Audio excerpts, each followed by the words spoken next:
Supremo Mamata Bandyopadhyay বসিরহাটে vote প্রচারে বিজেপির ষড়যন্ত্র ফাঁস করেছেন তিনি। তার দাবি বিজেপির প্ল্যান এ ছিল সন্দেশখালী, রাজ্যের মানুষ তা বাতিল করে দিয়েছে। দাবি করে তৃণমূল কংগ্রেস সুপ্রিমো অভিযোগ করেছেন এবার বিজেপি প্ল্যান বি কার্যকর করতে চাইছে। মুখ্যমন্ত্রী মমতা বন্দ্যোপাধ্যায়ের দাবি ভোটের আগে বিজেপির প্ল্যান এ ছিল সন্দেশ, বাতিল হয়ে গিয়েছে, মা বোনেরাই বাতিল করে দিয়েছেন। এরপরই এখন বি প্ল্যান জারি রয়েছে, ধর্মস্থানে অশান্তি তৈরির চেষ্টা করা।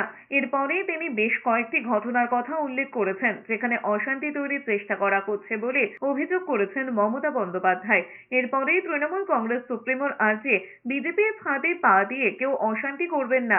একই সঙ্গে বিজেপির বিরুদ্ধে ভোটের টাকা ছড়ানোর অভিযোগ এনেছেন তৃণমূল কংগ্রেস সুপ্রিমো। তার কথায় ভোটের আগে কাউকে 2000 টাকা চক্রান্ত করার জন্য 5000 টাকা দিচ্ছে, তারপর তাকে দিয়ে লিখিয়ে নিচ্ছে চক্রান্ত করাচ্ছে।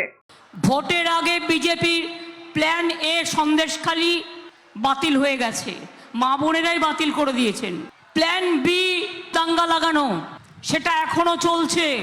দাঙ্গা যাতে লাগাতে না পারে, এলাকা যাতে শান্ত থাকে, আমি সবাইকে তার জন্য আবেদন জানিয়ে যাব।